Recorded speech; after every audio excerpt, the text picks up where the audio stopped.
Hola chicos, ¿cómo están? Ahora sí, ya. Novedades. Como ya les explicó el Nico, estamos transmitiendo a través de otro canal, por lo tanto estamos probando una serie de mecanismos. Probablemente la latencia que exista o los errores que ocurrieron anteriormente no los vamos a repetir tanto para no hacer tan extensa la clase, sino que les voy a destacar que esta clase va a quedar grabada para que la puedan consultar después. ¿Ya? Los saludo a todos. Un día lluvioso en Santiago, se limpió un poquito el aire, es un poco agradable respirar un poco de aire limpio. Pero bueno, ahora ya salió el sol, duró creo que unas 3 horas, pero alcanzó lo suficiente. A ver, explicando un poquito, sí, vieron mi fantasma en la publicidad de puntaje, esa es la gracia, ¿no es cierto?, de una cosa que estamos ideando, ¿no es cierto?, que es la que ustedes puedan ver que nosotros estamos como en el backstage, ¿no es cierto?, de la clase, preparando los últimos ajustes antes de empezar la clase para que ustedes no tengan el sentimiento de que en realidad puede que no estemos transmitiendo o puede que no estemos u otra cosa. Así ustedes nos ven teclear y otras cosas más. Otra cosa es que sí, efectivamente, hoy empezamos la parte de procesos y funciones vitales, ¿no es cierto?, de biología. Ya terminamos lo que es célula del módulo común, ¿no es cierto? Estamos saltándonos obviamente lo que es sexualidad, que eso lo vamos a analizar en un eje aparte, y también vamos a analizar en un eje aparte todo lo que es ambiente. Pero queda muy poquito para terminar el módulo común. La idea de mi planificación es que el módulo común dura entre 8 o 9 clases, ¿ya? Esta es la quinta, por lo tanto vamos cerca de la mitad. ¿Qué más? Bueno, eso. En realidad la clase de hoy es bien entretenida. Vamos a ver hormonas, ¿no es cierto? Y trastornos endocrinos. Esta clase, teóricamente, en distintos temarios, no estaba tan claro si entraba o no entraba. Pues bien, estuve revisando el facsímil de biología y me llevé la sorpresa que hay muchas preguntas de sistema endocrino.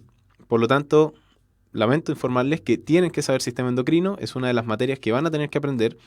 Y sí, es una de las materias temidas de biología junto con sistema nervioso, yo diría, y metabolismo, puesto que tiene muchos nombres, muchas siglas, muchos procesos, pero en realidad no es tan difícil como parece, si es que entendemos bien las bases.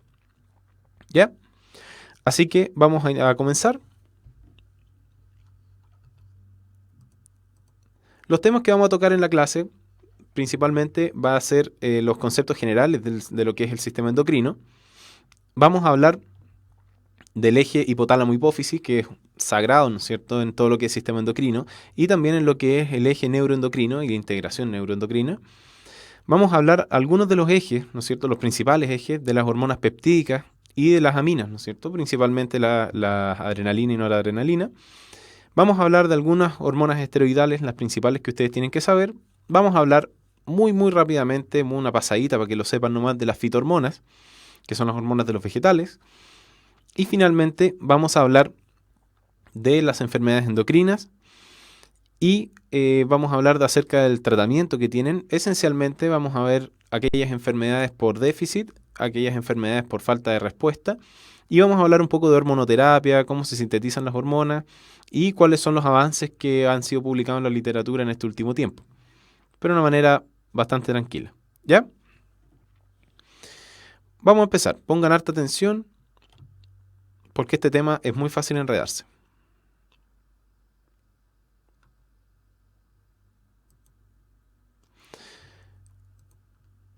Entonces, vamos a hablar un poco acerca de lo que es el sistema endocrino y lo que es el sistema nervioso a grandes términos. El sistema nervioso es la red, ¿no es cierto? La principal red que posee un organismo que permite la integración sistémica. Eso es una cosa bastante importante y fantástica desde el punto de vista biológico, puesto que este sistema permite saber qué está pasando con determinados órganos que están en la periferia, en el centro y cerca de él, permite tener distintos o sensar distintos estímulos, procesar e integrar una determinada respuesta y ejecutar una respuesta acorde a las necesidades que tenga ese determinado receptor o tejido. Obviamente, eso es una descripción groseramente general del sistema nervioso, puesto que el sistema nervioso es mucho más que eso, tiene una organización muy compleja, permite, por ejemplo, generar funciones avanzadas en el ser humano como la función cognitiva, permite efectuar dentro de estas mismas funciones la memoria, ¿no es cierto? Y además tiene una serie de circuitos, ¿no es cierto?, que permiten activar, inhibir, y de esa manera el encéfalo, el cerebro, ¿no es cierto?, que es el principal centro elaborador de respuestas del sistema nervioso, permite sensar y ejecutar de una manera extraordinariamente buena. Es por eso que es tan importante y por eso es el único órgano blando, ¿no es cierto?, que tiene una coraza ósea que lo protege tan bien, que es el cráneo. Bueno, deben estar preguntándose las clases de sistema endocrino y por qué el profe está hablando de sistema nervioso. La gracia que tiene el sistema endocrino y por qué partí hablando del sistema nervioso es que el sistema endocrino también participa en lo que es la integración sistémica. Pero a diferencia del sistema nervioso, es un poco más lento en las respuestas que genera, pero puede generar efectos más duraderos que las respuestas o los estímulos nerviosos. Los estímulos del sistema nervioso son bastante breves, duran milésimas de segundo. En cambio, el efecto de una hormona puede llegar a durar bastante más tiempo. Obviamente, si el sistema endocrino y el sistema nervioso son los encargados de la integración sistémica en distintos niveles y bajo distintas formas, obviamente el sistema nervioso es considerablemente más complejo en cuanto a su forma, en cuanto a su fisiología, su forma de funcionar, que el sistema endocrino, pero el sistema endocrino también es altamente complejo y es mucho más molecular. Ambos están integrados en un determinado punto. Y esta integración entre el sistema endocrino y el sistema nervioso es muy importante de entender, y esto se le denomina eje neuroendocrino. Y esto se lleva a cabo en esta imagen que yo les coloco acá. Acá pueden ver lo que es el hipotálamo, ¿no es cierto?, que es una de las glándulas endocrinas y componente del sistema nervioso esencial, con distintos tipos de neuronas, ¿no es cierto?, neuronas GABAérgicas, noradrenérgicas, etcétera, que estimulan determinados canales que pueden llegar a estimular, en este caso, lo que es la glándula pituitaria, que está por debajo de lo que es el hipotálamo, que son un conjunto de núcleos del sistema nervioso, recordando o adelantando que un núcleo dentro de lo que es sistema nervioso se refiere a un grupo a una determinada zona del sistema nervioso que posee gran cantidad de somas neuronales o de cuerpos neuronales. Bajo el hipotálamo yo voy a encontrar la pituitaria, que ya sabemos que también se denomina hipófisis, que tiene un lóbulo anterior o adenohipófisis y un lóbulo posterior o neurohipófisis. Y acá se van a producir distintas integraciones y coestimulaciones que permiten, en este ejemplo particular, liberar hormona liberadora de gonadotropinas, ¿no es cierto?, la GnRH, que se libera desde la adenohipófisis en respuesta, ¿no es cierto?, a una integración de un determinado núcleo del hipotálamo que se lleva a cabo por células del sistema nervioso que reciben un feedback o una aferencia, ¿no es cierto?, a partir de las gónadas, y eso puede llegar a estimular o inhibir la producción de esta hormona que, como ya vamos a ver más adelante, estimula la secreción de LH y FSH, ¿no es cierto?, por parte de la hipófisis, de la adenohipófisis, para estimular distintos elementos que tienen que ver con los ejes sexuales, ¿no es cierto?, de las gónadas, tanto en los testículos como en los ovarios. Por lo tanto, este es el punto importante, ¿no es cierto? El eje neuroendocrino, la interacción entre el sistema nervioso y el sistema endocrino, se efectúa principalmente en lo que es hipotálamo-hipófisis, que son zonas compartidas entre el sistema nervioso y el sistema endocrino. Además, el sistema nervioso es capaz de sensar distintos estímulos que requieren una respuesta hormonal, como lo vamos a ver más adelante, el frío. El frío, ¿no es cierto?, y el control de la temperatura también se efectúan en el hipotálamo, al igual que la sed y al igual que muchas otras sensaciones.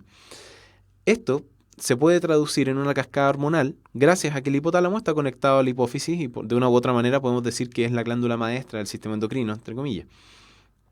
Por lo tanto, esto es súper importante de entender, que los estímulos del sistema nervioso pueden llegar a gatillar respuestas del sistema endocrino. Y viceversa, el sistema endocrino puede modular los circuitos que comandan, ¿no es cierto?, el eje neuroendocrino.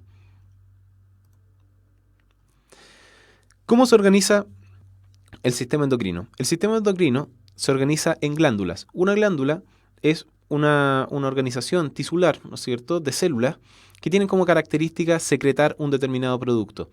Por ejemplo, las glándulas salivales secretan saliva. Lo cierto es que en términos generales nosotros vamos a encontrar glándulas exocrinas y glándulas endocrinas. La diferencia entre la glándula exocrina y la endocrina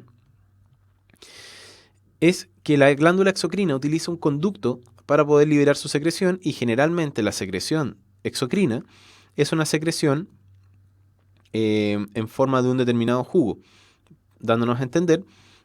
Un ejemplo de glándula exocrina es el páncreas exocrino, que utiliza el conducto pancreático para liberar jugo pancreático al duodeno para aportar distintas enzimas y bicarbonatos a la digestión que se lleva a cabo en el duodeno. Por otra parte, las glándulas salivales también utilizan conductos, ¿no es cierto?, para verter la saliva en lo que es la cavidad oral, y así hay muchas otras glándulas exocrinas. Por otro lado, las glándulas endocrinas son glándulas que no utilizan un conducto para liberar sus secreciones o sus productos, y el producto principal que secretan las glándulas endocrinas son las hormonas. Y otra característica también es que, como no utilizan un conducto, las glándulas endocrinas vierten sus productos directamente a la sangre. Por lo tanto, actúan como mensajeros distales, ¿no es cierto? Y pueden recorrer todo el organismo, obviamente recorriendo todas las células que lo componen. ¿Qué es una hormona? Una hormona es un mensajero, ¿no es cierto? Es un mensaje que se transmite a través de la sangre a un determinado órgano que va a hacer un efecto. Es así de simple la definición de hormona.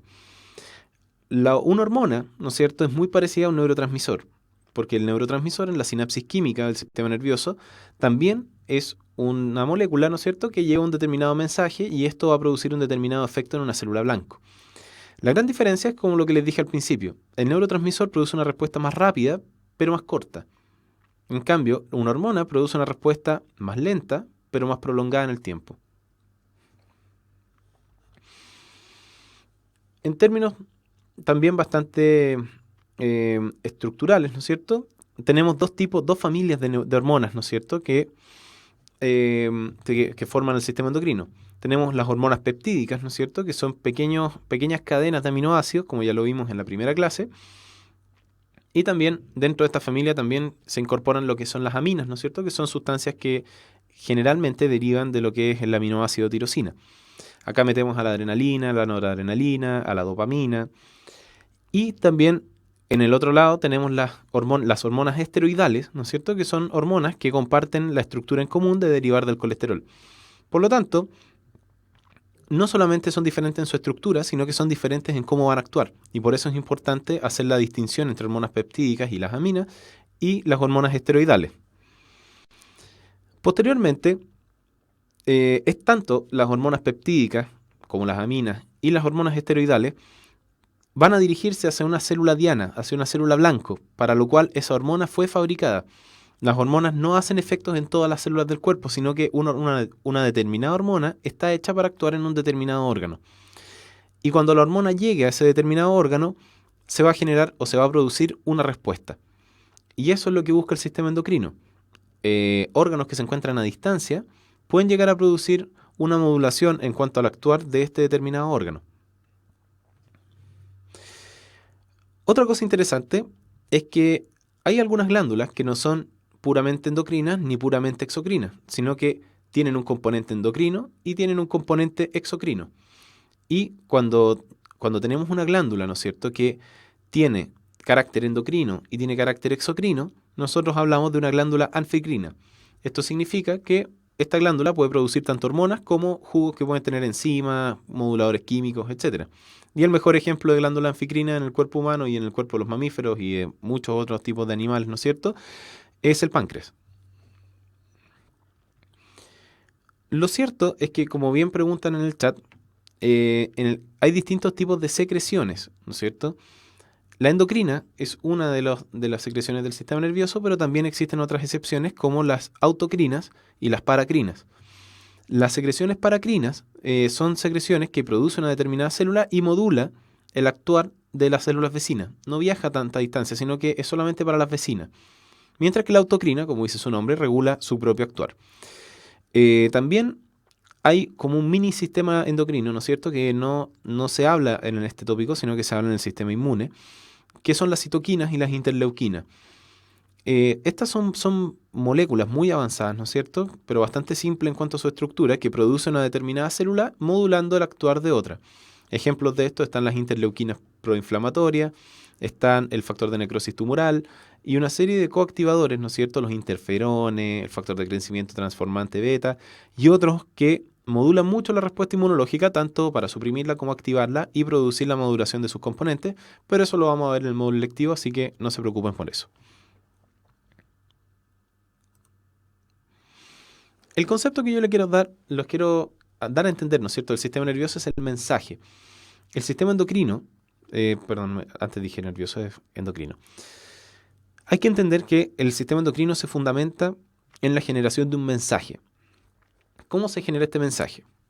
Por un determinado estímulo, independiente cual sea, este estímulo va a llegar hasta mi glándula endocrina, que puede ser cualquiera, y esta glándula va a secretar una hormona, ¿no es cierto?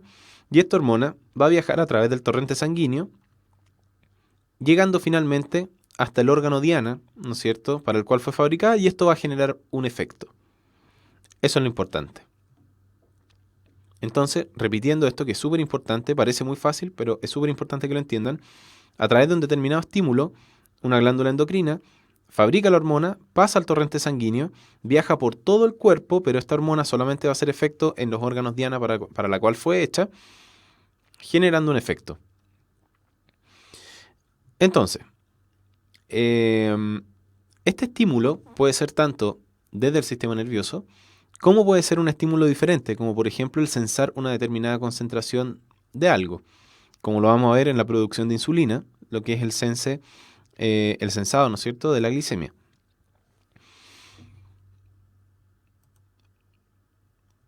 Otro concepto básico que es importante entender, y les cito una página en esta clase, ¿no es cierto?, que está allá arriba, que pueden ver cuando subamos esta clase, que es de donde yo saqué gran parte de estas imágenes, ¿no es cierto? Está en inglés, pero es una página bastante fácil de entender y una página bastante completa y simple. Por lo tanto, es bastante útil para entender el sistema nervioso.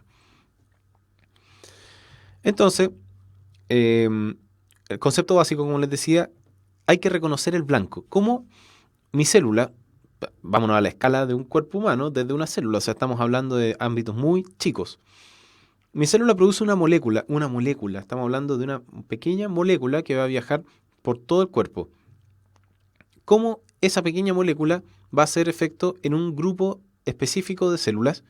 Y eso se hace gracias a que mi célula secretora va a liberar mis hormonas, ¿no es cierto?, que están en un puntito azul en esta imagen, hacia el torrente sanguíneo, como acá, y mi célula blanco va a tener un receptor en particular para esta determinada hormona.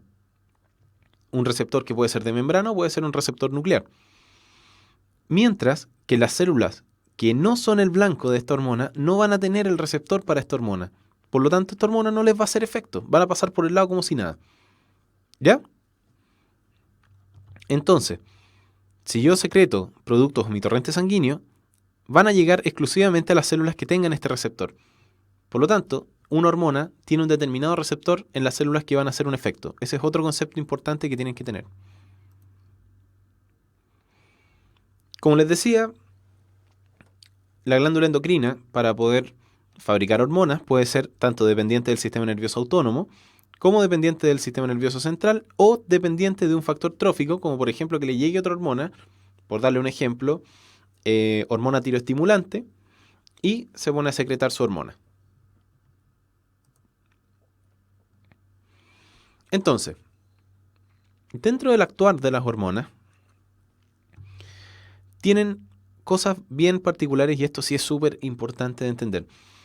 Las hormonas peptídicas y las aminas, que actúan muy parecido, por lo tanto se van a la misma familia, como tienen carga, tienen aminoácidos, son moléculas grandes, en la escala obviamente de la que estamos hablando, no cruzan la membrana plasmática, por lo que requieren un receptor en la membrana plasmática. Y generalmente este receptor, que está acá en rojo, ¿no es cierto?, activan las cascadas de los segundos mensajeros. Por lo tanto, se genera una transducción del mensaje endocrino. Esta hormona, en azul, llega a este receptor y este receptor, una vez que se activa en la presencia de la hormona, genera, por darles un ejemplo, el aumento de la concentración intracelular de una determinada molécula, por ejemplo, AMP cíclico, Y esto va a generar toda una cascada intracelular que se va a traducir en cambios en el funcionamiento celular. Por lo tanto, la hormona genera un efecto en la célula.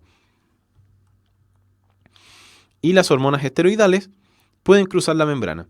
Esa es la gran característica. Recuerden que los esteroles, ¿no es cierto?, son lípidos, por lo tanto, pueden cruzar la membrana plasmática. Al cruzar la membrana se unen a receptores que se encuentran en el citoplasma y estos receptores que se encuentran en el citoplasma luego son importados al núcleo, ¿no es cierto? Y una vez que están en el núcleo, modulan la expresión genética de determinados genes, generando cambios en lo que es el funcionamiento celular. ¿Ya? Por lo tanto, a grosso modo, las peptídicas necesitan un receptor y activan cascadas de segundo mensajero, y las esteroidales no tienen receptor de membrana plasmática, tienen un receptor dentro de la célula que después se importa al núcleo y así modula la expresión de determinados genes para formar determinadas proteínas y así modular el cambio que se quiere producir en la célula. Este es el ejemplo de cómo actúan las hormonas peptídicas. Acá tengo mi célula de la glándula endocrina, ¿no es cierto?, que produjo esta hormona en puntito azul. Y recuerden que obviamente como son proteínas, son solubles, aunque no todas las proteínas son solubles, pero esta proteína es soluble en agua. Por lo tanto, viaja en el agua libremente. Obviamente agua igual plasma igual sangre. Viaja por la sangre y llega a la célula blanco. ¿Y qué pasa en la célula blanco? En la célula blanco yo tengo mi membrana plasmática, acá abajo en el cuadradito 1. Tengo mi membrana plasmática y tengo mi receptor en amarillo y mi hormona, ¿no es cierto? Una vez que mi hormona se une, nos vamos al cuadradito 2. Y en el cuadradito 2 tengo, una vez que se une mi hormona, que se activa mi receptor, y este receptor, por ejemplo, está acoplado a una proteína G. Hay videos de Ayudantia Biocell en YouTube que, de hecho, yo mismo hablo de las proteínas G y cómo actúan y cómo son las cascadas de segundos mensajeros. Luego que se activa la proteína G, obviamente voy a activar una enzima que es de membrana que está al ladito, ¿no es cierto?, que es la adenilato ciclasa, y esto va a producir un aumento en la concentración de AMP cíclico, y esto va a generar una serie de reacciones, generalmente que son dependientes de proteinquinasa A, ¿no es cierto?, y eso va a fosforilar distintas cosas, y eso va a ir generando una serie de cambios en el metabolismo intracelular. Por lo tanto, esta es la manera de cómo actúan las hormonas peptídicas. Mientras que las hormonas esteroidales, como les decía, las hormonas esteroidales cruzan la membrana plasmática, estamos acá al lado izquierdo, y luego cruzo la membrana plasmática y en el citoplasma me uno a un receptor para la hormona esteroidal determinada, se une y este receptor es importado al núcleo. Y una vez en el núcleo, interacciona, ¿no es cierto?, con la cromatina, con el DNA, y eso modula y promueve la expresión de ciertos genes, traducido en la transcripción de una mayor cantidad de RNA mensajero de este determinado gen. Posteriormente, este RNA mensajero que lleva el mensaje de ese gen se va del núcleo, se va a los ribosomas y sintetiza una nueva proteína, con lo cual va a generarse un determinado efecto a nivel global en la célula. ¿Ya?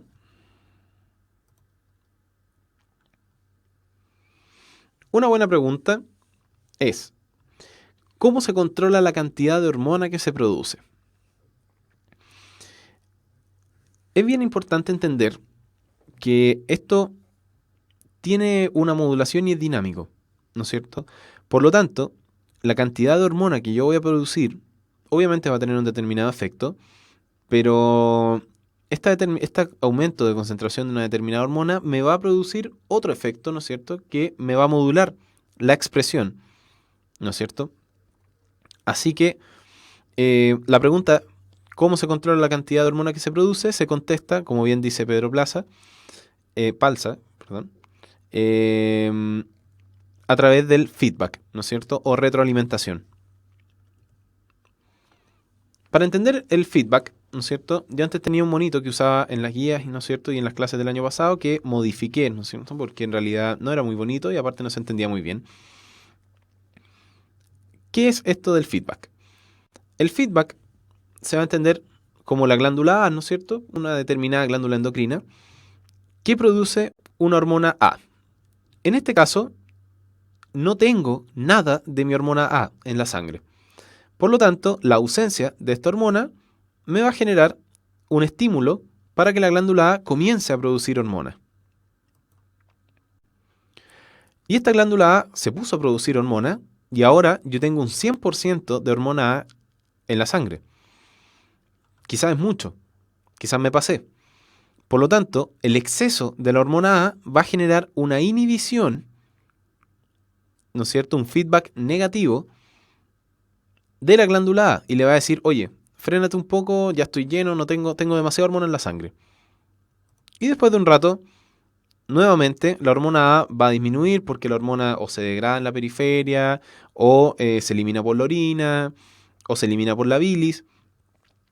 Por razones X, la hormona A va a disminuir y ahora tengo un 10%.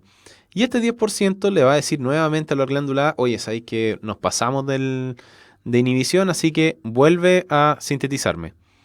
Y la glándula vuelve a estimularse y vuelve a producir hormona A y así constantemente está en un equilibrio y por eso se llama retroalimentación constante. No es exclusivamente del hipotálamo, no le hemos puesto nombre, esto es un caso hipotético de una determinada glándula que recibe su feedback de una determinada hormona. No le hemos puesto ni un nombre, ni hipotálamo, ni hipófisis, porque no hemos hablado de ningún eje endocrino todavía. ¿Ya? Esto es así como funciona. ¿Ya? Este es el feedback, ¿no es cierto? El famoso feedback que caracteriza al sistema endocrino. Puesto en el mundo real, esto se ve de esta manera. Como lo vamos a hablar más adelante, pero de todas maneras se los adelanto, el hipotálamo produce una hormona que se llama TRH, que es hormona liberadora de tirotropinas, que estimula a la adenohipófisis o hipófisis anterior a producir hormona tiroestimulante o TSH o tirotropina. Y esta hormona estimula a la tiroides, a los folículos tiroideos, a producir tiroxina, ¿no es cierto?, en términos finales, o tiroxina o triotironina, T3 y T4, para generar un determinado efecto. ¿Qué pasa si yo me expongo al frío? Cuando yo estoy en el frío, ¿no es cierto?, mi hipotálamo va a pensar que mi temperatura va a disminuir. Por lo tanto, el hipotálamo va a empezar a producir, y este es el eje neuroendocrino, empieza a producir, porque integré un estímulo externo, y acá lo estoy traduciendo al sistema endocrino. El hipotálamo libera TRH que estimula la adenohipófisis a producir TSH y la TSH en la tiroides estimula la síntesis de T3 y T4 y estas hormonas, como vamos a ver más adelante, estimulan el metabolismo celular, por lo tanto aumentan la cantidad de energía que se produce en forma o que se disipa en forma de calor. Por lo tanto, cuando aumentan demasiado mis concentraciones de T3 y T4, se produce una inhibición de la hipófisis, ¿no es cierto?, para producir TSH. Por lo tanto, mi tiroides ya no está estimulada por la TSH y mis niveles de tiroxina, ¿no es cierto?, de T3 y T4, van a disminuir. Eso es feedback negativo. Es lo mismo que estábamos hablando antes, como pueden ver en el caso 2, en que la glándula ya produjo mucha hormona y esta misma concentración alta de hormonas inhibe a la glándula A. ¿Ok?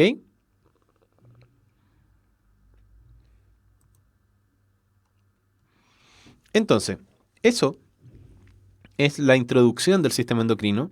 Esas son las bases para poder entender el sistema endocrino y que después nos aprendamos todo de memoria de lo que viene ahora. Ahora, la idea no es aprenderse todo de memoria, sino que hay que entenderlo. Pero el sistema endocrino, es uno de aquellos que demanda mucho ejercicio de memoria porque son bastantes nombres. ¿Ya? Antes de seguir con la parte 2, ¿no es cierto?, que son las hormonas peptídicas, que son la gran mayoría de las hormonas, les voy a hacer una pequeña mención antes. Y lo interesante es que los espíritus emprendedores se preocupan de la salud de su entorno. Universidad Mayor, la universidad para los espíritus emprendedores. Más información en umayor.cl.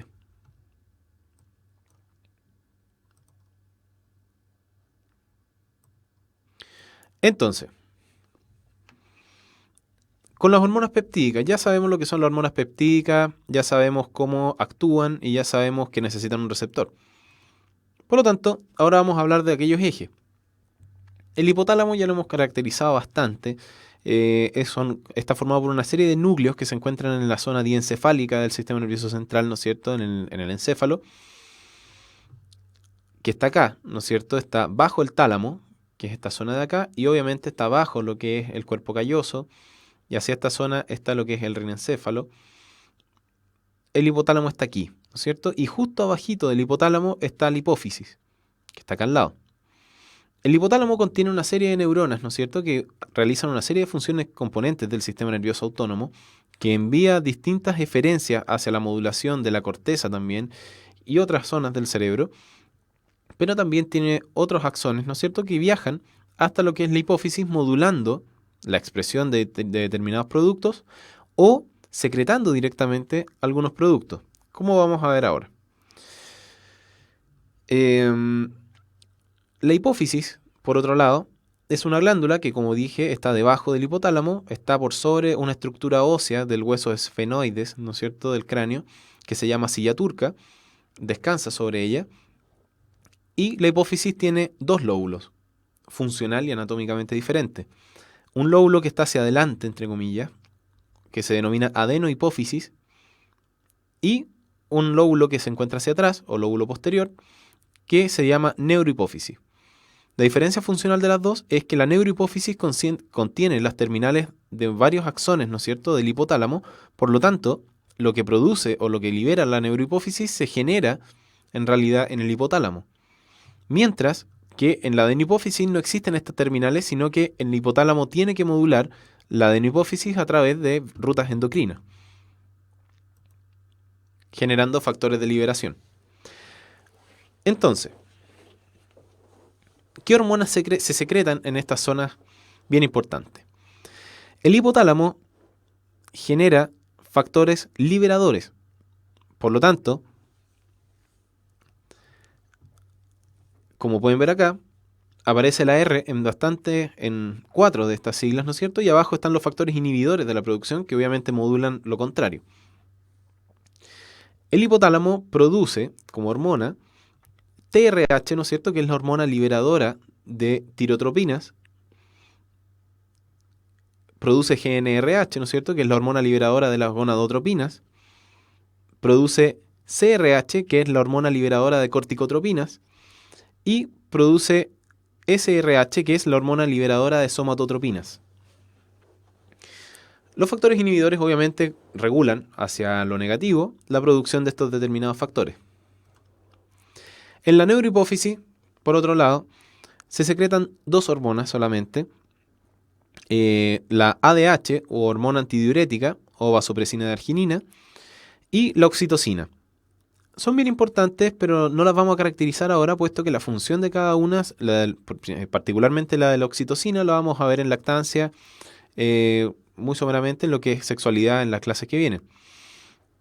Mientras que la ADH la vamos a ver en el módulo común, ¿no es cierto? Porque es una hormona que estimula la expresión de unos canales de agua en el túbulo colector, ¿no es cierto?, del nefrón, y ayuda a absorber agua, ¿no es cierto? Y por eso se llama antidiurética, antidiuresis, ¿no es cierto?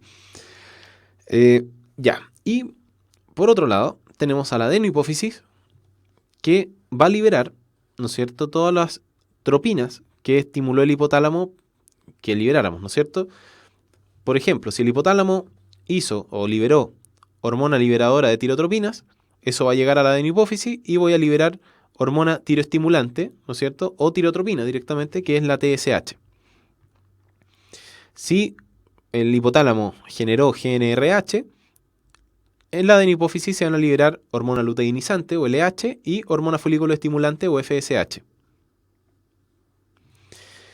Si el hipotálamo liberó CRH, la adenohipófisis va a liberar ACTH, ¿no es cierto?, que es la hormona adenocorticotrópica. Y si el hipotálamo generó SRH, hormona liberadora, ¿no es cierto?, de somatotropinas, la adenohipófisis va a liberar hormona del crecimiento o somatotropina. La prolactina y la angiotensina 2 no dependen directamente del hipotálamo, pues dependen de otros estímulos, como ya habíamos hablado, que principalmente la angiotensina 2 puede ser en presencia de otros moduladores hormonales, que no vamos a hablar ahora, o en presencia de estímulos físicos, que tampoco los vamos a comentar porque son más del módulo electivo. Y la prolactina es súper importante porque es la hormona que estimula la síntesis de leche, no estimula la liberación, en cuyo caso vendría a ser la oxitocina. La prolactina se ha estudiado que se secreta en estímulos, y esto es precioso desde el punto de vista de integración neuroendocrina. Cuando una madre escucha a su hijo recién nacido llorar, cuando le toma el olor, cuando lo mira y lo escucha, o cuando se acerca, algo pasa a nivel del sistema nervioso, se producen distintas integraciones, con lo cual se estimula la liberación de prolactina. Y la síntesis de prolactina conlleva a la síntesis de leche en las glándulas mamarias, y ante la presencia de oxitocina se libera esta leche, ¿no es cierto?, ante, por ejemplo, la succión del pezón, y la leche puede salir y el feto, o el recién nacido, mejor dicho, puede alimentarse. Por lo tanto, esto es un fenómeno de integración neuroendocrina muy bonita.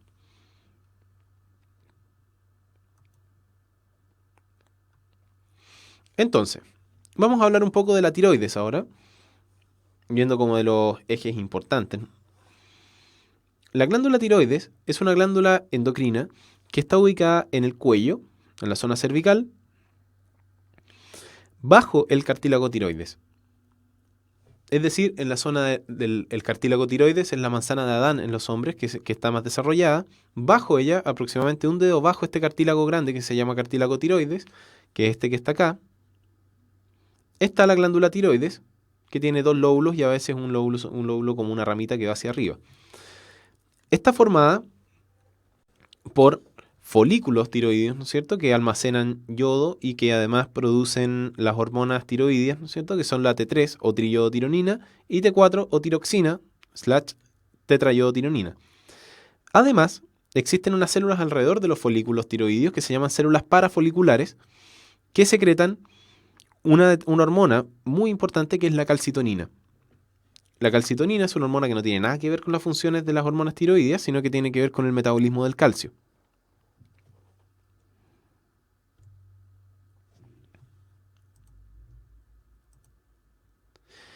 Entonces, ¿cómo funciona esto? Bajo estímulos que ya vimos, ¿no es cierto? Con estímulos sensados en el sistema nervioso, puede ser frío, puede ser calor, etc. El hipotálamo produce, estos circulitos morados significa estimula y esta cruz significa inhibe.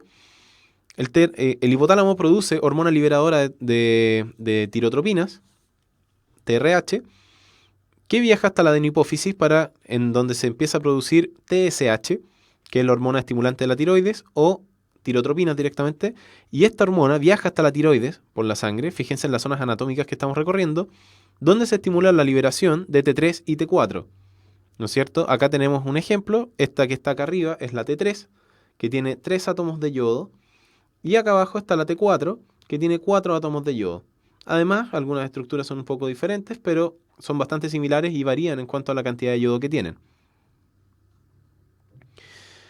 Y el aumento de la concentración de las hormonas tiroideas va a producir un feedback negativo hacia el hipotálamo, con lo cual, y hacia la hipófisis, bajo lo cual disminuyen la síntesis de hormonas liberadoras de tirotropinas y además disminuye la cantidad de producción de hormona tiroestimulante. ¿Ya? Por otro lado, la calcitonina, que no tiene nada que ver con este eje, sino que es de las hormonas que se libera sensando la cantidad de producto que hay en la sangre, participa en la homeostasis del calcio. Y en el caso de la calcitonina, es una hormona hipocalcemiante, es decir, disminuye el calcio que se encuentra en el plasma, transfiriéndolo al hueso o estimulando su pérdida o su excreción a través del riñón.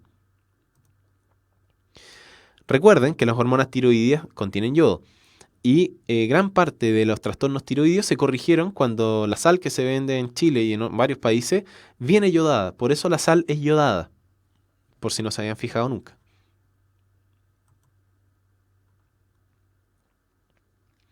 Ahora, hay unas glándulas que se llaman paratiroides, que como dice su nombre, están al lado de la tiroides, son unas glándulas extraordinariamente chicas, realmente son del tamaño de una lenteja aproximadamente, y son 4 que se encuentran detrás de la tiroides.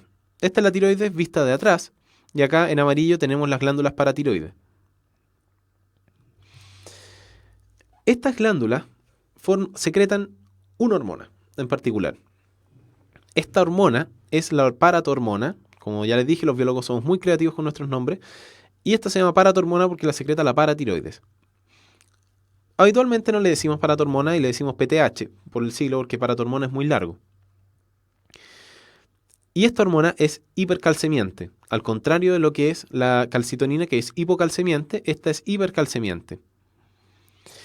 ¿Qué efectos tiene la paratiroides? Esto es bastante complejo. Y en particular, yo le tengo un poco de susto a lo que son las alteraciones de la secreción de PTH y el calcio, porque es un tópico muy complicado de estudiar en medicina. Entonces, en general, todos los que estudiamos esto, nos da un poco de susto hablar a veces de los trastornos hidroelectrolíticos en general, pero uno de esos, los difíciles, es la homeostasis del calcio. Y eso es una materia bastante compleja que no la vamos a ver claramente porque no es de las competencias que queremos desarrollar, pero les hago un anticipo con esto. Esto que está acá arriba es la paratormona, como pueden ver es bastante pequeña. Y esta es la PTH y ahora vamos a ver sus distintas funciones. Las glándulas paratiroides las secretan. ¿Y qué funciones tiene? En el riñón, ¿no es cierto? Aumenta la absorción de calcio, o mejor dicho, disminuye la excreción de calcio en el riñón y aumenta, y esto es súper interesante, aumenta y permite la transformación del calcidiol o la vitamina D2 a su forma activa, que es el calcitriol o vitamina D3. A su vez, el calcitriol, como vamos a ver más adelante, va al intestino delgado y permite absorber más calcio de la comida que estamos comiendo. Además, el calcitriol en el hueso, ¿no es cierto?, ayuda y es fundamental a lo que es la fijación y el metabolismo de los minerales de calcio. Y junto con lo anterior, ¿no es cierto?, todo esto va a llevar a que el calcio esté más biodisponible para poder ser utilizado en el plasma. Y esto va a llevar a un aumento del calcio sérico, que es súper importante, por eso es tan regulado de manera tan compleja.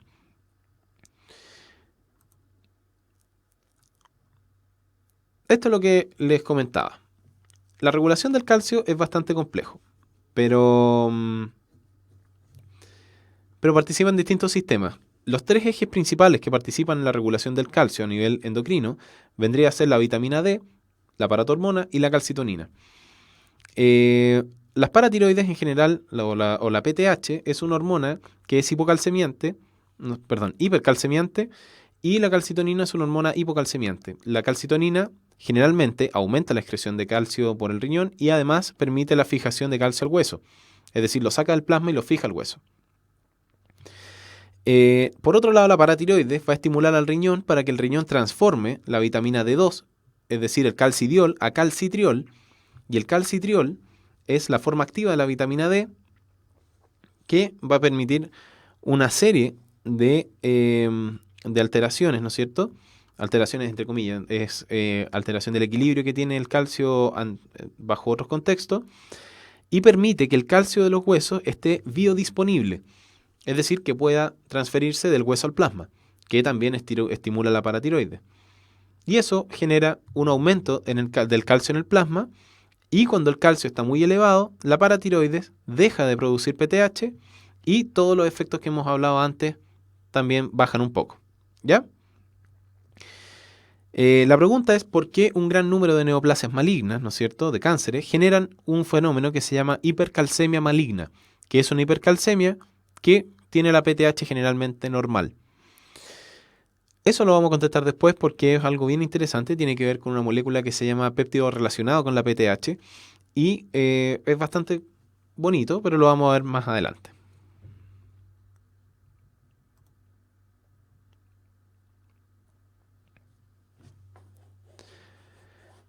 Para que vean que sí pesco el chat, solamente que pesco las preguntas obviamente que están relacionadas con la clase, preguntan, si tengo baja la PTH, estoy eliminando calcio. Claro, o sea, si está baja la PTH, se asume que el calcio está muy alto, por lo tanto voy a tratar de eliminar calcio y eso va a estimular la síntesis de calcitonina que promueve la eliminación de calcio a través del riñón y además la fijación del calcio al hueso. Y por otro lado, la calcitonina se regula por feedback negativo. La calcitonina sí, pero es un feedback negativo dependiente de calcio. Obviamente, el metabolismo del calcio estimula tanto la PTH como la calcitonina. Cuando el calcio está muy alto, se sintetiza calcitonina. Cuando está muy bajo, se inhibe la síntesis de calcitonina. Y cuando el calcio, ¿no es cierto?, está muy bajo, se sintetiza PTH. Y cuando está muy alto, no se sintetiza PTH. ¿Ya? Entonces, eso es más o menos cómo se juega con ese tema. Ahora, hablando de un tema no menos importante, que es el páncreas, ya dijimos que es una glándula anexa del aparato digestivo y que es una de las grandes glándulas anficrinas, es decir, que secreta jugo pancreático a través del conducto pancreático y eso es su parte exocrina, que es la gran mayoría del páncreas, y la parte endocrina secreta hormonas. Y el páncreas endocrino es fundamental para la homeostasis de la glucosa. Acuérdense de la glicemia y acá lo vamos a asociar a la diabetes.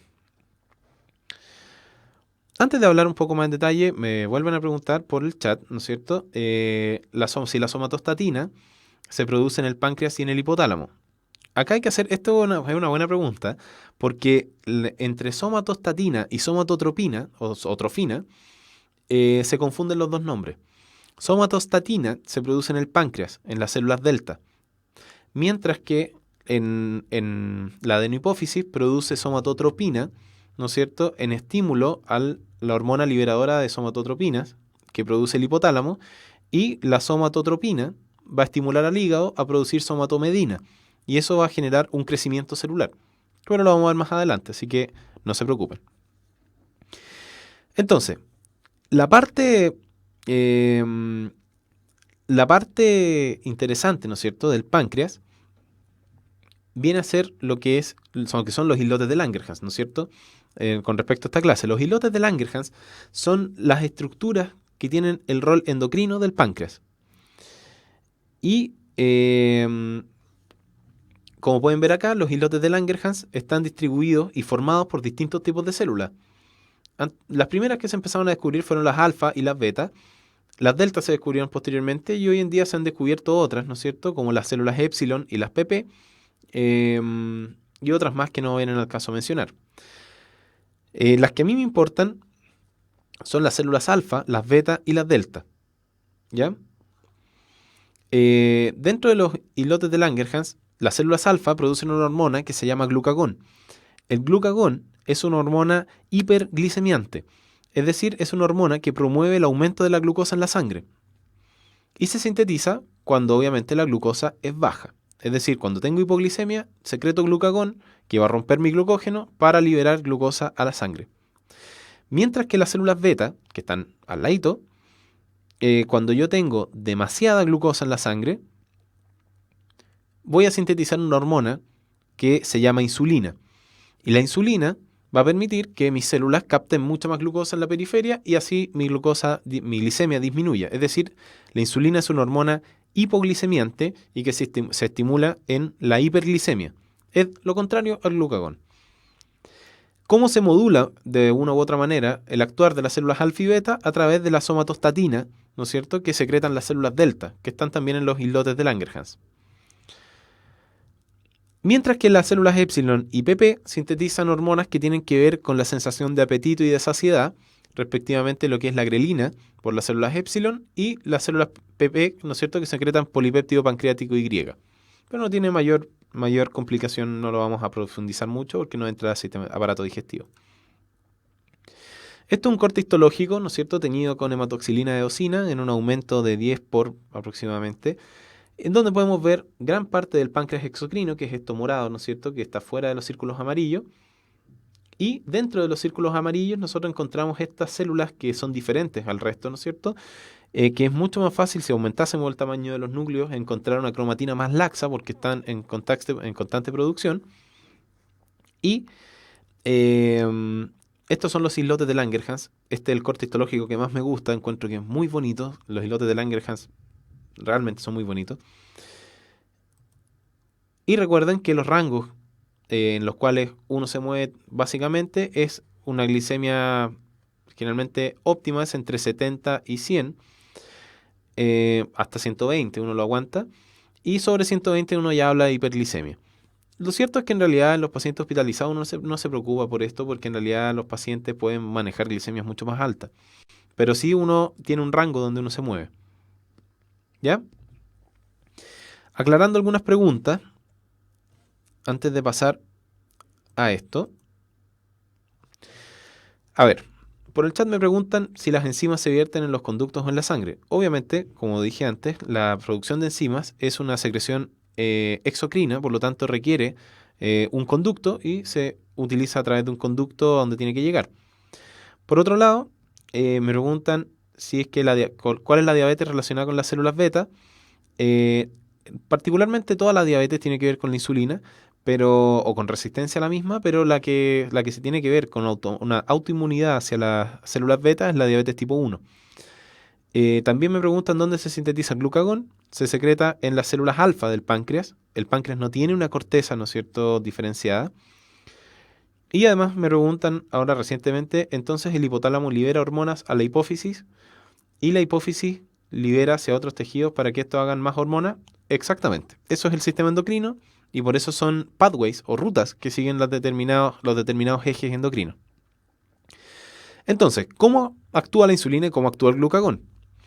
Vamos a partir por el glucagón. El glucagón, ¿no es cierto?, que sintetizó en las células alfa del páncreas, viaja por la sangre y llega hasta un hepatocito, una célula del hígado, donde tiene un receptor acoplado a proteína G nuevamente, a adenilato ciclasa, como hablamos antes, y produce... Ya todo esto lo hablamos. Y en lo que se traduce cuando llega el glucagón al hepatocito es que se promueve la glucogenólisis. Por lo tanto, yo rompo mi glucógeno y obtengo glucosa, y esta glucosa se libera a la sangre porque yo tengo glucosa, una sangre baja en glucosa, y yo obviamente necesito glucosa. ¿Ok? Así es como actúa el glucagón. Y la insulina, por otro lado, esto es bien bonito. La insulina tiene muchos efectos diferentes.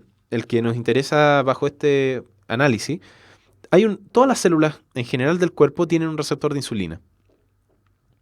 No hay una célula en particular para la insulina, sino que son todas. Es como las hormonas tiroides. Pero al llegar la insulina, se traducen tanto en alteración del metabolismo de los lípidos, efectos en el crecimiento celular y efectos en el metabolismo proteico. Es decir, modula todo lo que tiene que ver con lo que es macromoléculas que pueden generar potencialmente energía. ¿Qué es una de las cosas más importantes? La insulina promueve la translocación a la membrana de un transportador de glucosa que se llama transportador de glucosa tipo 4. Y esto va a generar que la célula pueda captar mucho más glucosa de la que normalmente capta, y eso va a permitir que la célula pueda acelerar sus distintos metabolismos para poder consumir más glucosa y así bajar la glucosa que está muy alta en la sangre.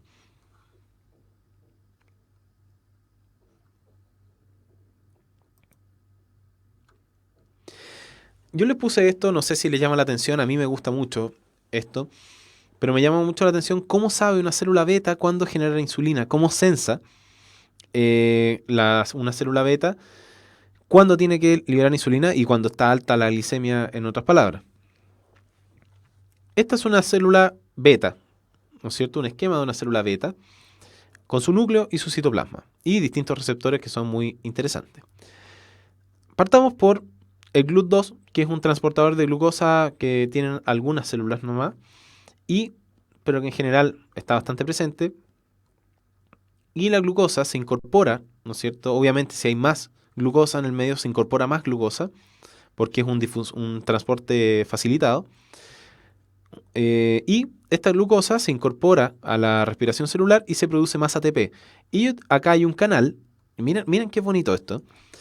Acá yo tengo un canal de potasio que, a diferencia de los típicos del sistema nervioso, que son regulados por voltaje, ¿no es cierto? Cuando el voltaje llega a más 40, se abren los canales de potasio y empieza a salir potasio.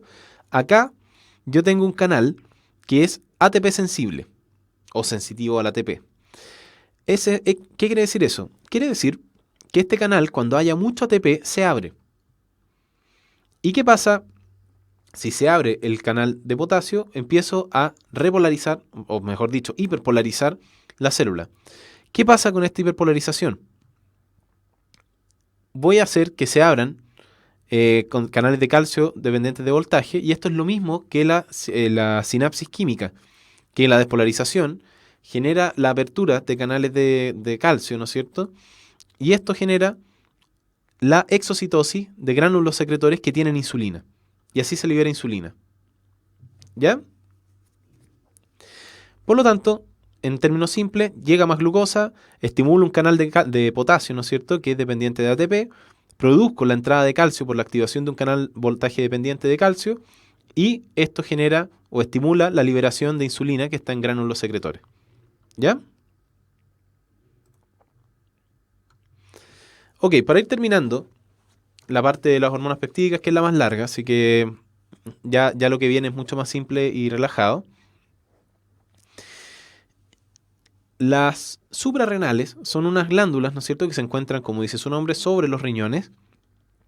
Están compuestas de una corteza adrenal y de una médula adrenal que tienen distintos componentes, ¿no es cierto?, y que responden a distintos estímulos.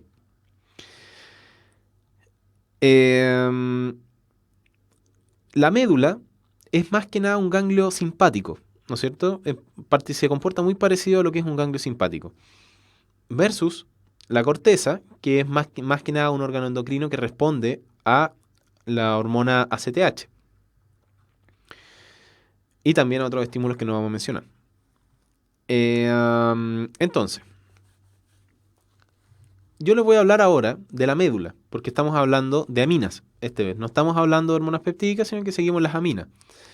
La corteza produce corticosteroides y produce glucocorticoides. Por lo tanto, lo vamos a hablar más adelante. La médula produce estas dos hormonas que están acá, que es la adrenalina en el lado izquierdo y la noradrenalina en el lado derecho. Ambas tienen la misma función. No vamos a hablar en cosas tan detalladas. ¿Y en qué participa la adrenalina y la noradrenalina? En una respuesta que la vamos a ver más profundamente en el sistema nervioso, que se llama fight or flight. ¿En qué consiste esta respuesta? Esta respuesta se traduce en un gatito que puede estar así de bonito y tierno, a un gato que puede estar erizado, con las orejas para atrás, con los dientes hacia afuera, con las uñas hacia afuera, ¿no es cierto? Como en una postura de pelear o huir. Eso significa fight or flight. ¿Y qué generan? ¿Qué es la respuesta fight or flight? ¿Qué hace en el cuerpo? Por ejemplo, dilata las pupilas, ¿no es cierto? Genera una respiración rápida, ¿no es cierto? A nivel intestinal, hace que el movimiento de la comida se haga más lento y hace, ¿no es cierto?, que hay una modificación de lo que es el flujo sanguíneo intestinal. A nivel de los músculos se hacen más tensos, incluso puede haber un temblor o un tiritón, ¿no es cierto?, de los músculos. Disminuye la secreción de enzimas digestivas, el latido del corazón se hace más rápido, ¿no es cierto?, y más fuerte. Por eso cuando alguien los asusta, el corazón late mucho más fuerte y rápido. Con eso aumento mi gasto cardíaco. En la piel se contraen los vasos sanguíneos y eso puede generar escalofríos y sudoración. Y además se disminuye la producción de saliva. Por lo tanto, todo esto está entrenado para alguien que se va a enfrentar a algo que para él es una amenaza o para arrancar con todo lo que tiene para defender su vida. Por lo tanto, esto ustedes lo pueden ver cuando tienen que disertar frente a todo su curso, cuando tienen que hacer un discurso frente a todo un auditorio, o cuando tienen que hacer cosas que los ponen nerviosos. Eso que se les seque la boca, que el latido del corazón hable más fuerte, que se traben en las palabras que están diciendo, se debe a la adrenalina. ¿Ok? Y por eso cuando las personas pelean o cuando los animales pelean, el dolor pasa a segundo plano porque la focalización está en otra zona, está en defender tu vida o en huir.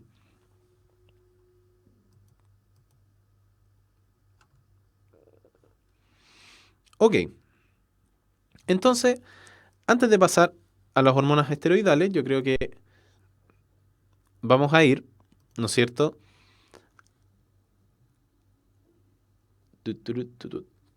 Vamos a ir a la pregunta desafío, ¿no es cierto?, de la clase de hoy, de sistema endocrino y de trastornos endocrinos, y que es la siguiente.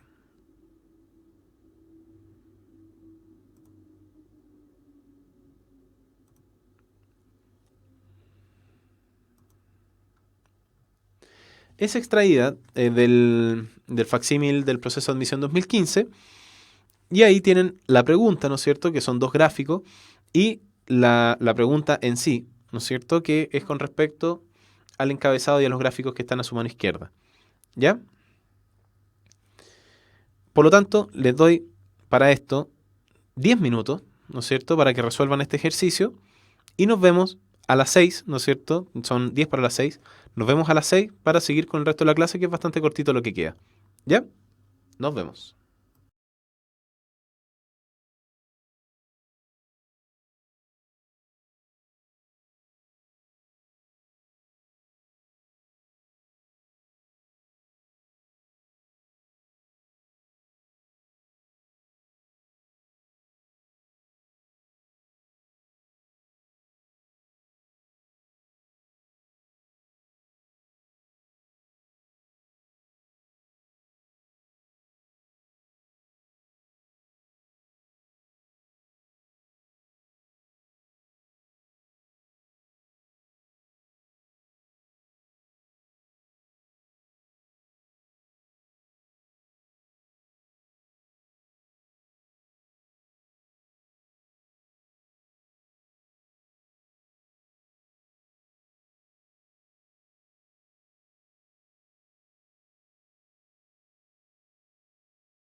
Ya. Vamos a resolver la pregunta entonces bien rapidito. Y vamos a terminar todo, que lo que sigue es más ameno, más fácil y no es tan enredado. Entonces, eran dos gráficos que mostraba uno la incorporación de glucosa y, o sea, determinadas células y la unión a la insulina, ¿no es cierto?, su receptor en adipocitos aislados. Ver una célula como una pregunta como las que les hago en las guías. Había un control, ¿no es cierto?, que nunca habían estado expuestos a insulina y algunos que siempre estuvieron expuestos a insulina. Entonces, obviamente, esa pregunta decía, es correcto inferir que yo les destaqué muchas veces en la clase anterior que cuando dicen esas preguntas es única y exclusivamente con la información que sale en el gráfico, con nada más, sin sus conocimientos, sin nada. Entonces, ¿qué es lo que dice el gráfico? Tenemos células control, ¿no es cierto? Tenemos en un eje la captación de glucosa, que es nuestra variable dependiente, y la concentración de insulina, que es la variable que nosotros podemos manejar. Estos signos, estos corchetes, significan que son cambios más drásticos, ¿no es cierto?, en la escala, ¿no es cierto?, para abreviar el gráfico.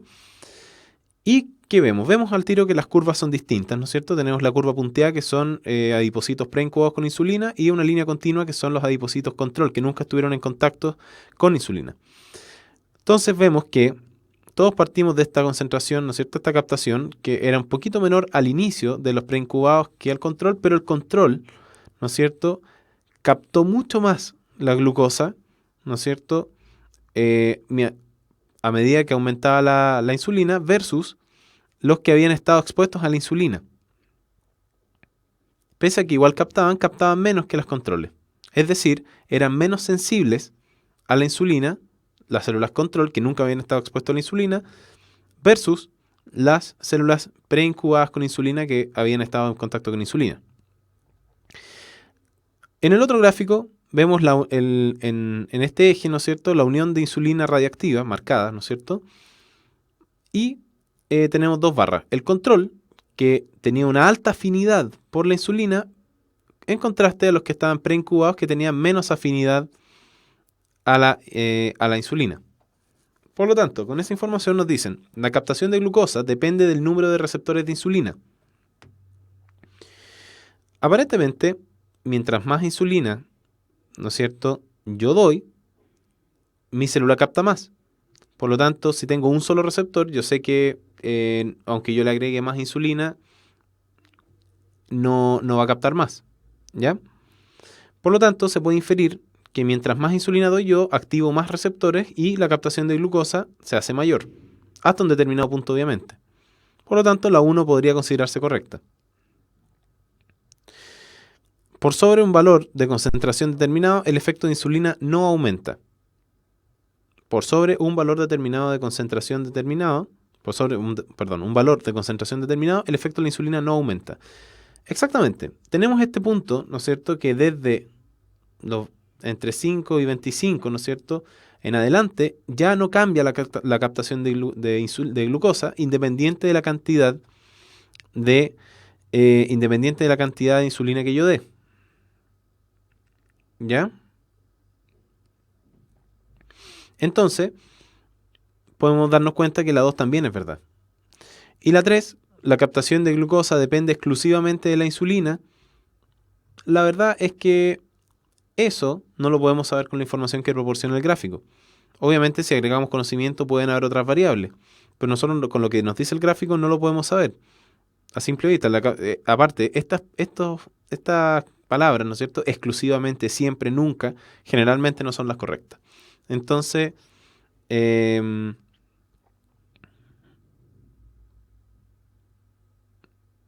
ya pues, eso con lo que me reclaman en el chat, ¿no es cierto?, que dice efectos de insulina. El efecto de la insulina, a ver, si yo tengo 0.2 de insulina con 0.5 y después a 0.5 tengo otra cantidad de captación de glucosa, ¿no es un efecto que al cambiar la concentración de insulina cambie mi concentración de glucosa?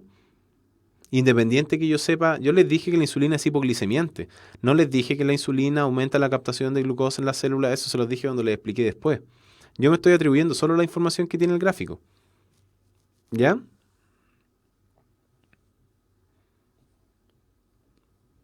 Por lo tanto, obviamente, si yo tengo una variación de una de las variables cuando cambio la otra, es un efecto de una variable sobre la otra. Eso se los dije también en la clase pasada. ¿Ya? Por lo tanto, la alternativa correcta de esta pregunta es la alternativa D. Esta pregunta igual estaba difícil. O sea, una pregunta que tiene un encabezado con dos gráficos distintos, que tiene un control y todo eso, es complicado. O sea, estamos hablando de que esta PSU va a tener un nivel más complejo y por eso tienen que estudiar más. Están estudiando poco. ¿Ya? Así que estudien más. ¿Ya?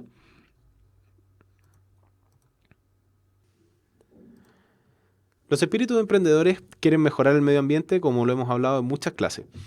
Universidad Mayor, la universidad para todos los espíritus emprendedores como ustedes. Más información en umayor.cl.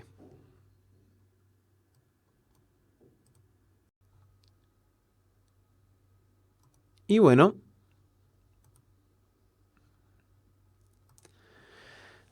siguiendo con la clase, ¿no es cierto? Para terminar y redondear todo, las hormonas esteroidales, ya les dije que son hormonas que son liposolubles, ¿no es cierto? Que tienen sus receptores en el núcleo.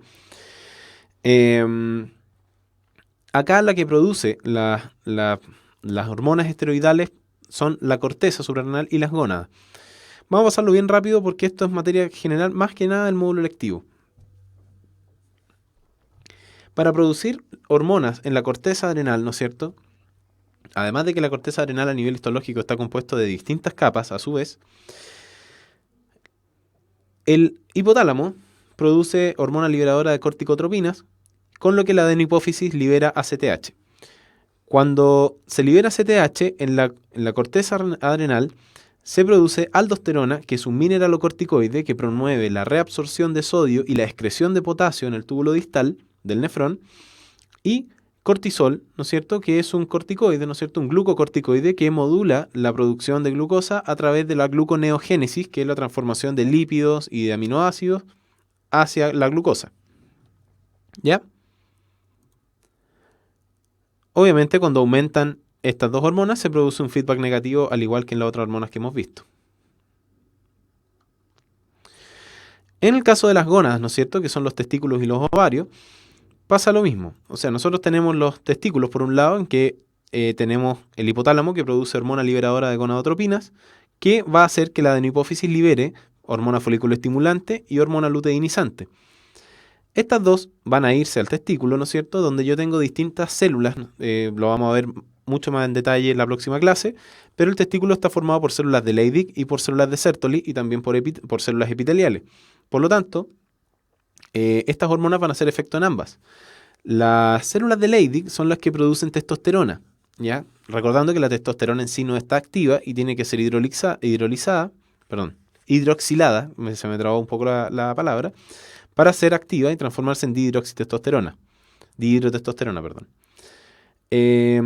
A su vez, las células de Sertoli, que son las células como nodorizas de la espermatogénesis, me ando medio acelerado, me voy a frenar un poquito, son las que producen inhibina. Y la inhibina es una hormona, como dice su nombre, que directamente actúa inhibiendo el eje. Y la testosterona es una hormona esteroidal, ¿no es cierto?, que es encargada de modular por un lado la gametogénesis y por otro lado es sagrada, ¿no es cierto?, en lo que es la generación de caracteres sexuales secundarios en lo que son los sexos masculinos. En la generación de vello facial, púbico, corporal, el desarrollo de la laringe, el desarrollo de una mayor médula ósea, lo cual hace que haya que el hematocrito sea un poco mayor. Y la folículo estimulante también es la que estimula lo que es la gametogénesis directamente. Por eso lo vamos a ver más en la próxima clase, por eso es bien, bien someramente. Y en el caso de las mujeres es lo mismo antes, ¿no es cierto? GnRH que promueve la liberación de FSH y LH, pero a diferencia del hombre, acá la producción de LH y FSH, además de sus esteroides propiamente tal, ¿no es cierto?, que es la progesterona y los estrógenos, están metidos dentro de un ciclo, ¿no es cierto?, que es el ciclo menstrual o el ciclo ovárico, que lo vamos a ver en la próxima clase también. Esa es la pregunta. Rápidamente por las fitohormonas, las hormonas vegetales La característica que tienen es que no solamente son proteínas o lípidos, sino que acá tenemos metido gases, como el etileno, y otras sustancias, como las citocininas, que no tienen mayor importancia. Y la gracia es que cada una de estas hormonas, el ácido abscísico, la giberelina, la auxina, el etileno y la citocinina, tienen una determinada función, al igual que el sistema endocrino. Y como pueden ver, acá es un derivado carotenoide, gases, derivados de bases nitrogenadas. Es mucho más variado el esquema versus el sistema endocrino. Básicamente, las que son más importantes, que el ácido abscísico promueve, ¿no es cierto?, la inhibición del crecimiento y el cierre de los estomas, que es por donde los poros que tienen las hojas. Y la giberelina promueve la germinación de las semillas, la auxina, que crezca el tallo en forma vertical, el etileno, la senescencia y la maduración de los frutos. Esas son como las funciones más importantes. ¿Ya? Y finalmente, para ir englobando un poco lo que son las enfermedades endocrinas, el sistema endocrino, al igual que todos los sistemas y aparatos, puede afectarse y puede complicarse. Lo cierto es que hablar de enfermedades endocrinas, la verdad es que se puede hacer una clase completa, incluso muchas clases, un módulo completo de enfermedades endocrinas, porque son muy complejas. Por lo tanto, vamos a hablar de las principales y lo que son, ¿no es cierto? A grandes rasgos, yo puedo distinguir una enfermedad endocrina que se caracterice por una baja o nula secreción de una hormona, o puedo distinguir una enfermedad endocrina que sea por una baja o nula respuesta a esta hormona. ¿Ya?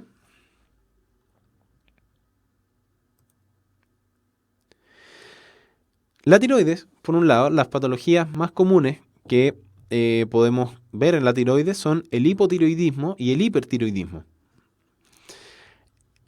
El hipotiroidismo se caracteriza, como dice su nombre, por una baja secreción de T3 y T4. Por lo tanto, generalmente, cuando está bien funcionando la hipófisis, yo produzco estas hormonas, no produzco estas hormonas y eso me lleva a generar unas grandes cantidades de hormona tiroestimulante, de TSH, pero con muy baja cantidad de T3 y T4. Por lo tanto, tengo malo el receptor y mi tiroides no responde a mi TSH. También puede haber un hipotiroidismo causado por la extracción quirúrgica de la tiroides por otra patología. Como tengo pocas hormonas tiroideas, obtengo los efectos que son contrarios al efecto de las hormonas tiroideas, es decir, tiendo al sobrepeso, a la depresión. De hecho, la depresión, uno de los diagnósticos diferenciales que nosotros usamos es el hipotiroidismo. Los pacientes se sienten débiles, se sienten sin ganas de hacer las cosas, son muy mal tolerantes al frío porque no pueden ajustarse al frío y tienen un metabolismo bajo. ¿Cómo se trata el hipotiroidismo? Como vamos a ver más adelante, administrando las hormonas que faltan. En este caso administramos un isómero de la hormona T4, ¿no es cierto? Administramos levotiroxina o el famoso Eutirox, sin ponerle nombre, pero ese es el más común de todos. El hipertiroidismo, por otro lado, es lo contrario al hipotiroidismo. Es una excesiva secreción de T3 y T4 que no responde al feedback negativo, es decir, es independiente de si hay TSH o no generalmente. Pueden ser normales o incluso ser delgados y generalmente son hiperactivos, tienen sudoración excesiva, lo que nosotros llamamos diaforesis, y son intolerantes al calor. Es lo contrario al hipotiroidismo.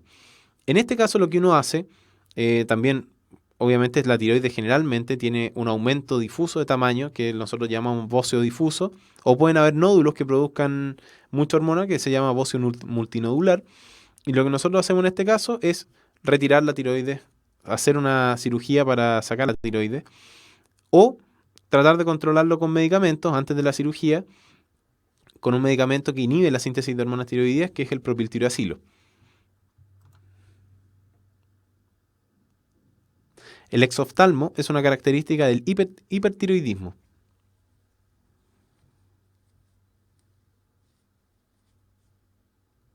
¿Ya? Esta foto, las dos, son del hipertiroidismo. Entonces la diabetes mellitus, ¿no es cierto? El fenómeno que destaca es una hiperglicemia que no se puede controlar bien con la secreción de insulina. Esta es una patología muy compleja, por lo que tiene complicaciones agudas, crónicas, que tiene una fisiopatología muy complicada. Por lo tanto, lo que vamos a hacer son netamente una pincelada para saber lo que son y más o menos en lo que constan sus tratamientos. En el caso de, obviamente, hay distintos tipos, eso es lo que no les comenté antes.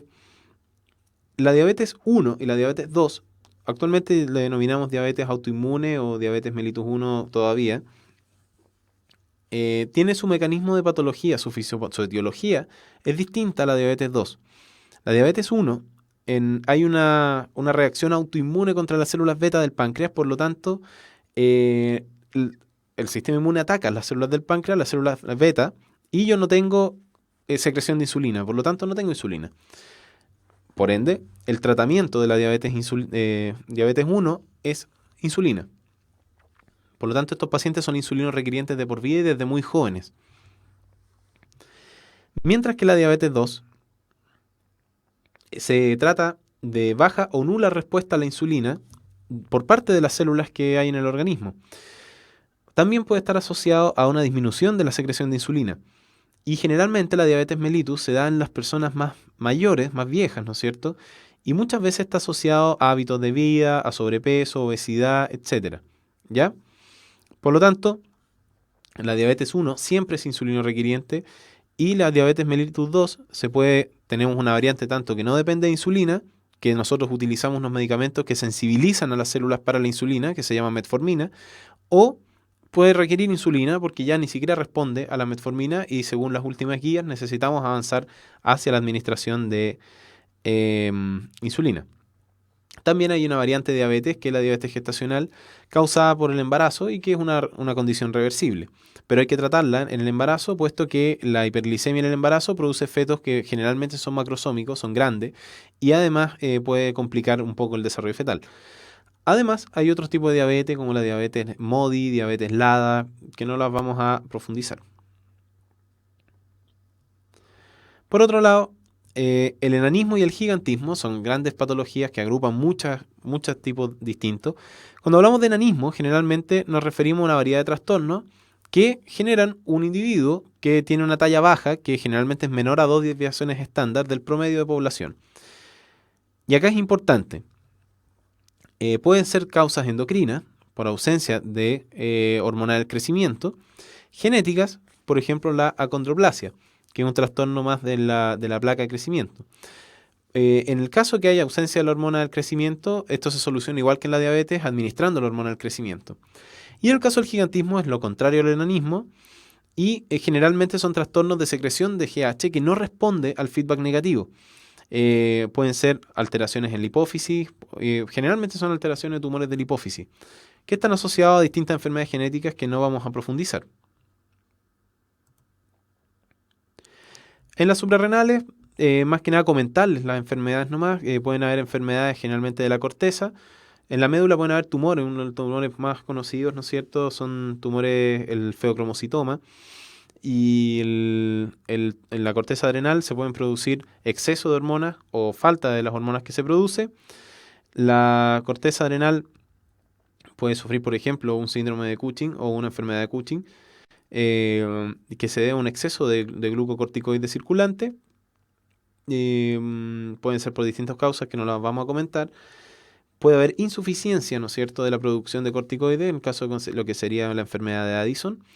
O podemos tener un hiperaldosteronismo, ¿no es cierto?, que es una exclusiva hiperproducción de aldosterona, que puede ser secundaria, ¿no es cierto?, a alteraciones renales principalmente, o puede ser primaria, en que hay una hiperplasia de lo que es la zona de la corteza, ¿no es cierto?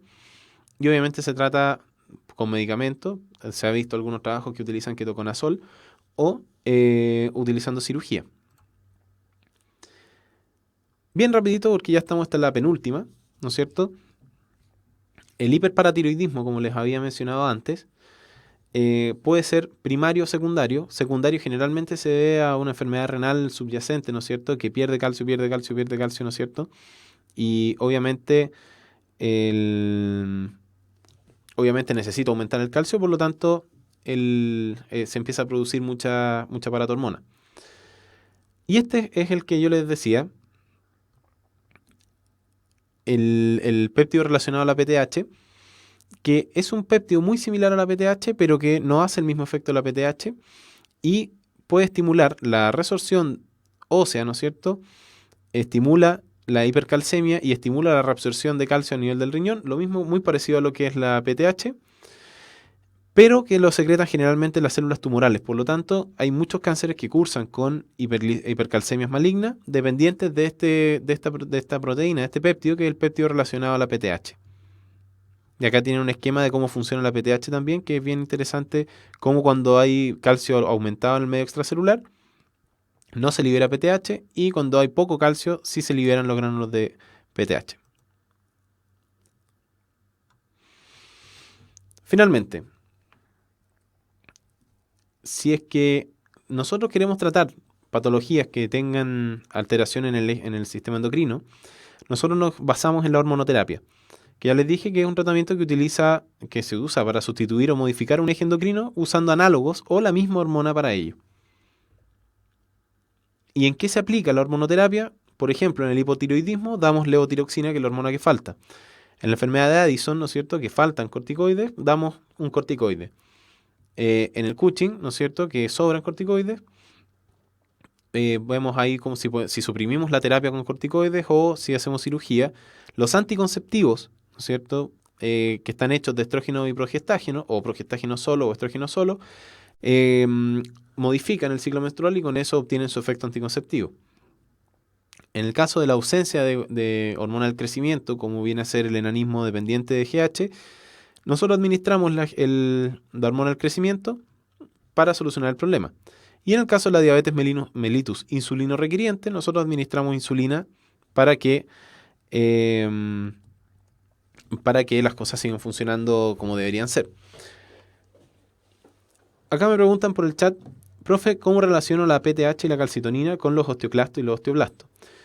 Obviamente, si es que la PTH es hipercalcemiante y la calcitonina es hipocalcemiante, hacen efectos contrarios. La PTH estimula los osteoclastos para degradar la matriz ósea, ¿cierto? Y la calcitonina estimula más la fijación de calcio a la matriz ósea a través de lo que son los osteoblastos para la formación de osteocitos. ¿Ya? Cosas importantes de la hormonoterapia es que para sintetizar una hormona, yo obtengo el gen de la hormona o el análogo, ¿no es cierto?, esteroidal. Trato de colocar este gen, en el caso de las peptídicas, dentro de un cromosoma o de un vector, por ejemplo, que puede ser un virus. Lo envío para que infecte una bacteria y esta bacteria empieza a sintetizar la hormona y eso va a generar, ¿no es cierto?, que empieza a producir la hormona que puede ser idéntica a la humana, como en el caso de la insulina. Se ha visto en los últimos reportes que en algunas células, se están cultivando algunas células a nivel digestivo, que se están modificando para lograr producir insulina. Y eso sería un cambio muy novedoso, puesto que se podrían implantar estas células que son células humanas, se implantan y un diabético tipo 1 puede volver a producir insulina. Y eso sería muy, muy novedoso. ¿Ya? Si les interesa, me lo pueden postear por el grupo de ciencia y yo les puedo pasar el artículo donde sale todo eso. ¿Ya?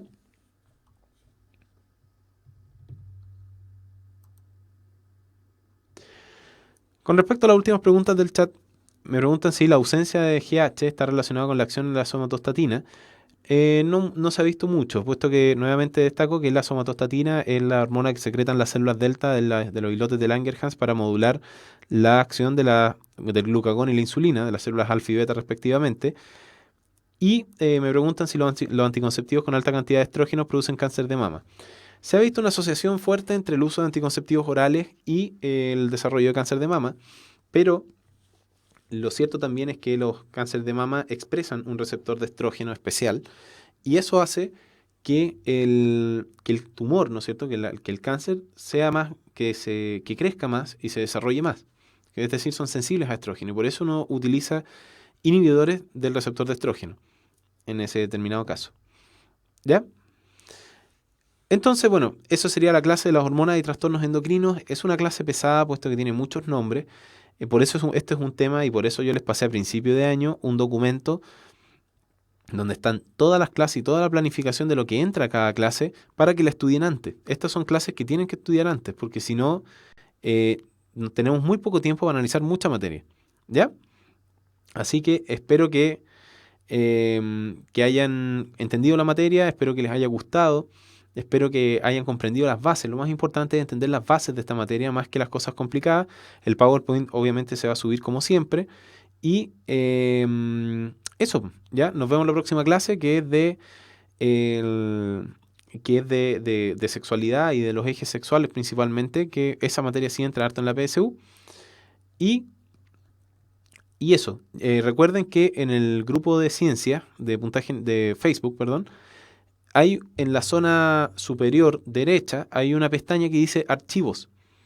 Si ustedes hacen clic en archivos, aparece una lista de todos los archivos que se han subido al grupo. Y ahí están las clases, las guías, no solo de biología, sino que de física, química, etcétera. ¿Ya? Así que eso. ¿Ya? Muchas gracias por escuchar la clase, muchas gracias por venir. Y si tienen más preguntas, ¿no es cierto? Postéenlas al grupo y yo las voy a responder en la medida que pueda leerlas en el lugar donde esté. ¿Ya? Así que eso. Cuídense, que estén muy bien. Chao, chao.